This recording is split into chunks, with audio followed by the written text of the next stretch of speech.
Saludos y bienvenidos otra vez a la lectura del Evangelio de según San Juan. En el día de hoy vamos a estar leyendo el capítulo número 2.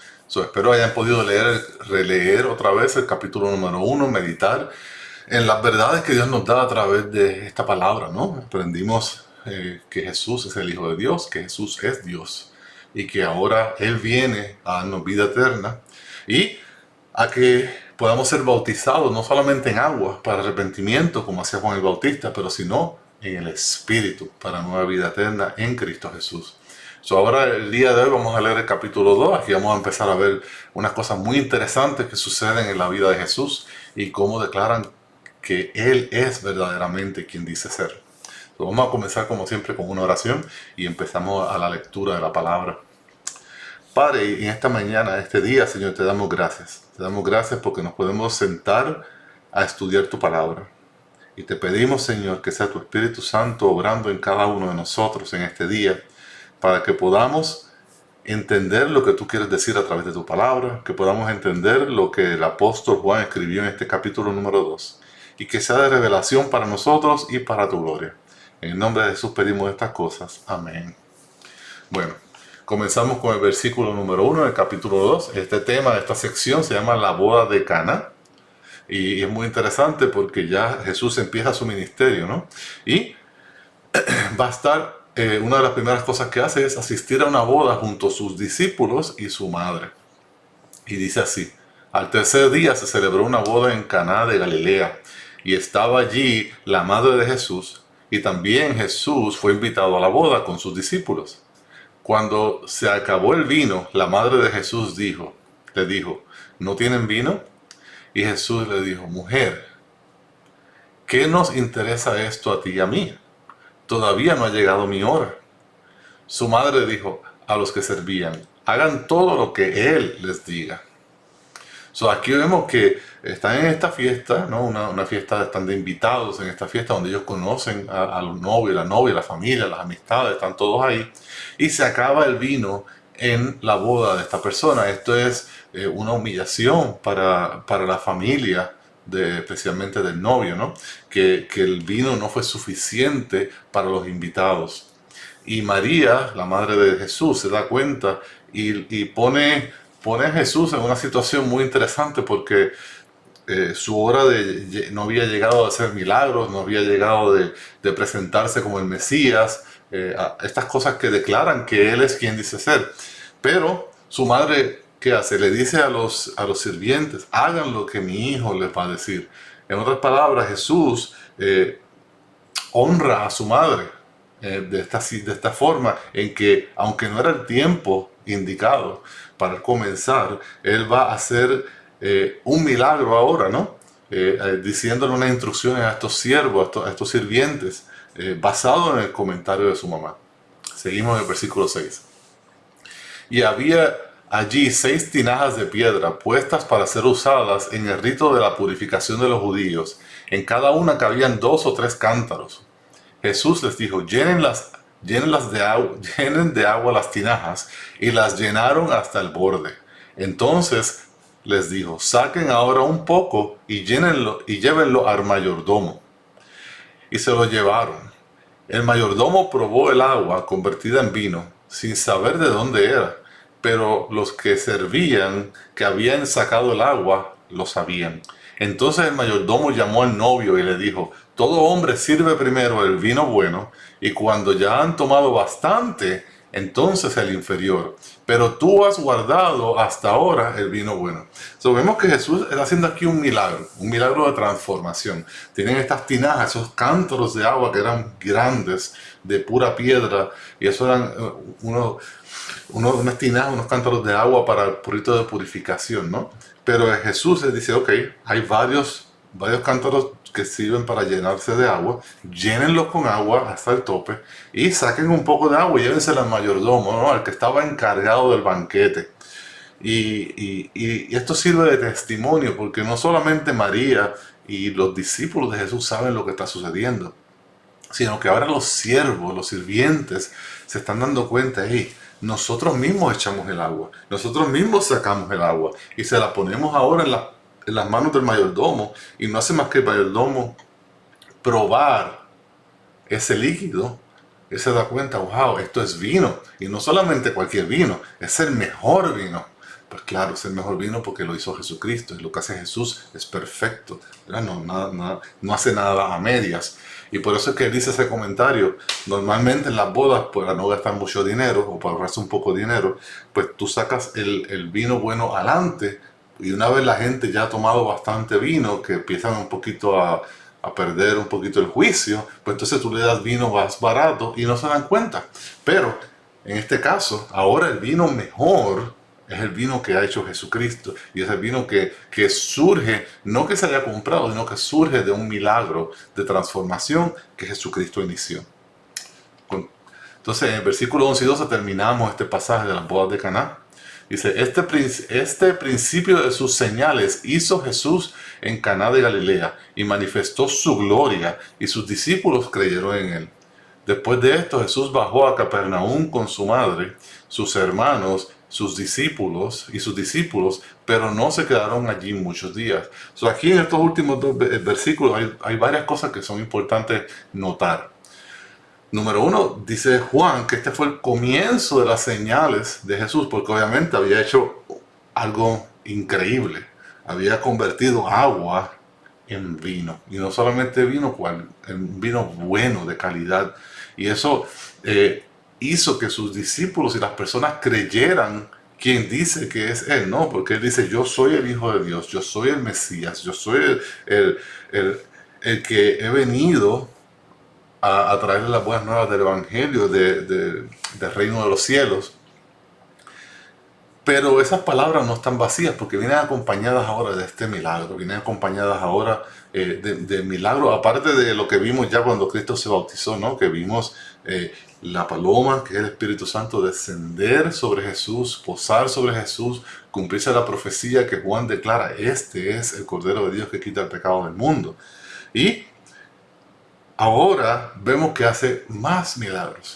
Ya en el capítulo pasado escuchamos la voz de Dios diciendo, este es mi hijo, bien complacido, fue bautizado, etcétera. Y ahora vemos que Jesús tiene poder para hacer milagros, milagros de transformación de materia. Ahora bien, después, mire lo que dice el versículo 2, y eso lo hago como comentario para aclarar algunas dudas de comentarios que han sucedido durante el tiempo que son erróneos. Después de esto, Jesús bajó a Capernaum. ¿Con quién? ¿Con quién bajó Jesús? Bajó con su mamá. Obviamente sabemos que estaba con María porque lo mencionamos en la boda. Pero obviamente, si está en la boda con María, ¿está con quién? Con los familiares de Jesús. Y Jesús tenía más hermanos y hermanas, que eran hijos de María y José. Entonces, si vemos que Jesús tenía hermanos que eran hijos de María y de José, ¿qué tenemos que aclarar? Bueno, número uno, que Jesús fue el primogénito de María. María era virgen al momento de concebir y dar a luz a Jesús. Pero, aunque María y José no se conocieron, no tuvieron relaciones sexuales hasta después del parto de Jesús, sí ellos consumaron su matrimonio, sí ellos tuvieron otros hijos que eran hermanos de Jesús. De hecho, la carta del Nuevo Testamento de Santiago es escrita por uno de los medios hermanos de Jesús. Y digo medios hermanos porque Jesucristo era hijo de María, pero no era hijo de José, es hijo del Padre Celestial. Por lo tanto, algo que tenemos que tener en cuenta es que sí, María no es eternamente virgen, es la madre de Jesús, no es la madre de Dios, y ella es una hija de Dios, igual que somos todos aquellos nosotros que creemos en Jesús. Y ahora mismo está en la presencia de Jesús, está en el cielo junto a su Hijo, junto a su Dios. Y podemos recordar y saber que Jesús tiene hermanos y hermanas. Y vamos a ver luego en otro capítulo, vamos a ver más que este tema surge, ¿no? Entonces, tenemos que empezar a conocer la verdad a través de la Biblia y no a través de lo que nos dicen las personas. Bueno, continuamos al versículo número 13. Esta es otra sección ya aparte de la boda de Caná. Dice, Jesús echa a los mercaderes del templo. Muy interesante esta sección. Entonces dice, La Pascua de los judíos estaba cerca y Jesús subió ¿a dónde? A Jerusalén. ¿Por qué dice subió? Dice subió porque Jerusalén, la ciudad de Jerusalén se encuentra en una montaña, en un tope. Por lo tanto, cada vez que las personas iban a Jerusalén tenían que subir, ¿verdad? Subir la montaña para llegar a Jerusalén. Era un punto alto. Dice, en el templo encontró a los que vendían bueyes, ovejas y palomas, y a los que cambiaban dinero allí sentados. Y haciendo un látigo de cuerdas, echó a todos fuera del templo con las ovejas y los bueyes, desparramó las monedas de los que cambiaban dinero y volcó las mesas. A los que vendían palomas les dijo, quiten esto de aquí, no hagan de la casa de mi padre una casa de comercio. Sus discípulos se acordaron de que estaba escrito, el celo por tu casa me consumirá. ¿Verdad? Entonces, ¿qué está pasando aquí? Jesucristo entra a Jerusalén y va al templo. El templo es un sitio donde las personas iban a hacer sacrificios, iban a hacer ofrendas, daban dinero como ofrenda y hacían sacrificios de animales. Depende la ofensa o depende del tiempo, podía ser un cordero, podía ser un buey, podía ser una paloma. Y los sacrificios y las ofrendas hacían en dinero, un dinero específico, ¿no? Muchas personas venían con dinero romano y no dinero israelita. Por lo tanto, había cambio de dinero. Entonces, ¿qué pasa? Como en toda situación, personas se aprovechan de que hay un potencial de hacer ganancia. Entonces, hay personas que vienen al templo, pero traen a lo mejor dinero, ¿no? Traen denarios, traen dinero romano y tienen que hacer un sacrificio de 2 palomas. Pues en vez de cargar con las palomas o cargar con los bueyes o cargar con el cordero desde su casa, millas y millas de distancia, deciden venir con el dinero y comprar allí el animal para entonces sacrificarlo. Eso era una de las cosas que estaba sucediendo. Y aunque eso no suena mal, el problema no es eso, el problema es que lo estaban haciendo dentro del templo, ¿no? Dice, en el templo encontró a los que vendían bueyes, ovejas y palomas. Y el templo era una casa de oración, el templo era una casa de Dios, donde la gente venía a hacer sacrificios por sus pecados, ¿no? Para pacifizar, ¿no? Traer paz a la ira de Dios, satisfacer la ira de Dios, es lo que correctamente debería ser, satisfacer la ira de Dios. Y eso se hacía de una forma que ya ha sido estructurada en el Antiguo Testamento. Por lo tanto, en los exteriores del templo era la parte de los gentiles, ¿verdad? Y todo eso es una casa de oración donde la gente iba a hablar con Dios, a orar con Dios, a presentarse delante de Dios. Estaban los sacerdotes que ayudaban en la administración, a recoger las ofrendas y hacer los sacrificios de los animales, ¿no? Y Jesucristo al entrar al templo se ve consumido por su celo. Es un celo santo, es un celo bueno, porque el templo debe ser, que es el templo de Dios, que es para Él, ¿no? Porque Él es Dios, debe ser un sitio sagrado, debe ser un sitio donde hay respeto, donde se hacen las cosas correctamente, donde no hay, se aprovechan de las personas, etcétera, y mucho menos hacer negocio en el templo. Totalmente prohibido y totalmente innecesario. Entonces vemos aquí que aunque Jesucristo sí se molestó, no pecó. Es una ira basada en un celo santo, algo que es correcto, y saca a los mercaderes, saca a esas personas que están aprovechándose del templo y de la necesidad de las personas que van allí a hacer sacrificios y a orarle a Dios. Entonces continúa en el versículo 18 esta sección. Entonces los judíos le dijeron, ya que haces estas cosas, ¿qué señal nos muestras? ¿No? Empiezan a cuestionar a Jesús, Y Jesús le responde, destruyan este templo y en 3 días lo levantaré. ¡Wow! Eso es algo grande de cumplir. Y los mismos judíos se sorprendieron al escuchar estas palabras. Vamos a ver qué dicen. Entonces los judíos dijeron, en 46 años fue edificado este edificio, este templo. Y tú lo levantarás en 3 días. Pero ¿cuál es el problema? Jesús dice una cosa, pero se está refiriendo a que se está refiriendo a Él mismo, porque Él es el templo de Dios. Y se está refiriendo a que cuando Él muera, en 3 días, ese templo va a ser levantado, va a ser resucitado. Por eso es que el versículo 21 dice, pero Él hablaba del templo de su cuerpo. Por eso cuando resucitó de los muertos, porque Jesucristo murió en la cruz, pero asimismo resucitó 3 días más tarde, así como está profetizando Él aquí.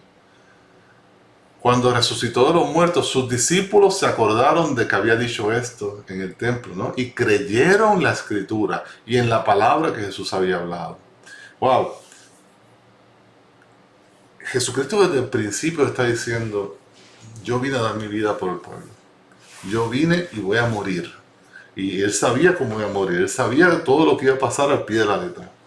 Y no solamente eso, sino sabía que al morir iba a ser sepultado y 3 días más tarde iba a resucitar. Resucitar para nunca más morir, para ser glorificado, para ser exaltado, para ascender al cielo y para tomar su trono a la diestra del Padre, ¿no? Y así mismo sucedió, por eso vemos que dice, cuando sucede, los discípulos se acuerdan. La gente que escuchó a Jesús decir esto se acuerdan y creen, ¿verdad? Estos milagros fortalecen nuestra fe. Estos milagros nos hacen estar más certeros y seguros de que las profecías y lo que se dice en la Biblia son ciertas y verdaderas. Y no solamente está escrito en la Biblia, sino que hay testigos sobre testigos y testigos y testigos de que esto sí fue verdadero y cierto. Porque todo esto se publicó cuando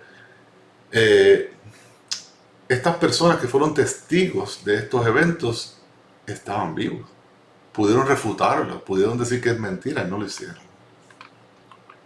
Continuamos con el relato de la palabra. Dice en el versículo 20, ¿leímos completo? Sí. Versículo 23.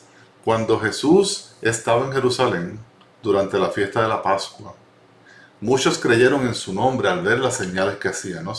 Jesús sigue predicando, Jesús sigue proclamando, Jesús sigue haciendo milagros, sanaba enfermos, etcétera, etcétera. Y la gente creía en eso que estaba sucediendo.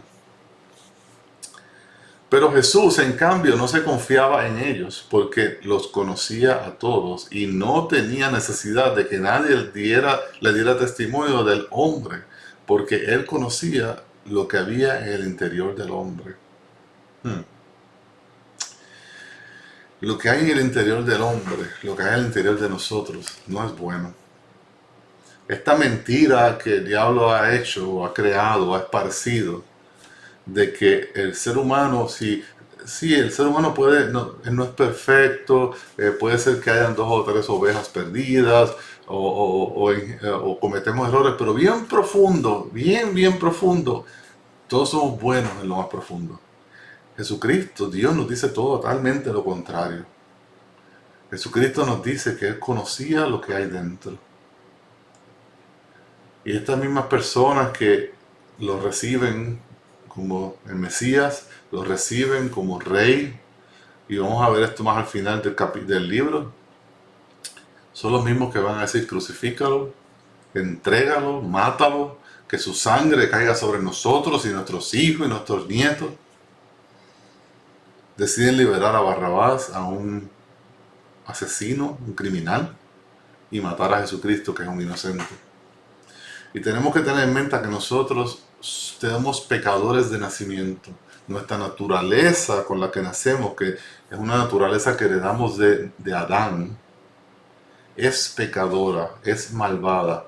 ¿Qué quiere decir eso? Que nuestra acción y nuestra voluntad están ligadas a esa naturaleza pecaminosa y por lo tanto nosotros vamos a tirar a hacer la voluntad de nuestra carne, que al fin y al cabo, ¿qué pasa? Va en contra de Dios. Por lo tanto, todos nosotros, se dice en la palabra, que somos pecadores, que somos desobedientes. Y si somos desobedientes, la paga del pecado, la paga de la desobediencia es muerte delante del Señor. Y eso es lo que, ¿verdad? No sé si hablamos en el primer capítulo, que las personas van a tener que presentarse delante de Dios y va a haber un juicio justo. Y nosotros vamos a ser juzgados por nuestras obras. Y si somos juzgados por nuestras obras, vamos a ser culpables y vamos a terminar en el infierno, recibiendo el castigo que merecemos por nuestras malas obras. Pero la buena noticia, como vimos en la clase, en el video anterior, en el capítulo 1, ¿qué dice Juan el Bautista? Ahí está el Cordero de Dios que quita el pecado del mundo. Todo el que crea en Él vivirá. Si nosotros ponemos nuestra fe en Jesús y creemos en Él, nos arrepentimos de nuestros pecados y decidimos seguir a Jesús, recibimos su gracia, su misericordia, su perdón. Entonces para mí ya no hay muerte en el infierno, sino vida eterna junto con Cristo Jesús. Y ese es el Evangelio, esa es la buena noticia. Que ahora, en vez de yo recibir mi pecado, mi castigo por mi pecado, voy a recibir algo que no me merezco, que es perdón y vida eterna en Cristo Jesús, al yo poner mi fe en Cristo Jesús, al yo creer en Cristo Jesús, al yo seguir a Cristo Jesús. Y con eso terminamos el capítulo. Este capítulo era más corto, nada más tenía 25 versículos. Espero que este capítulo le haya servido de bendición, que vean, que puedan ver las maravillas de Cristo, que puedan ver que Cristo vino a salvarnos, que puedan ver que necesitan a un Salvador. Mediten en estas palabras y nos vemos en el próximo video donde vamos a leer el capítulo número 3. Hasta luego.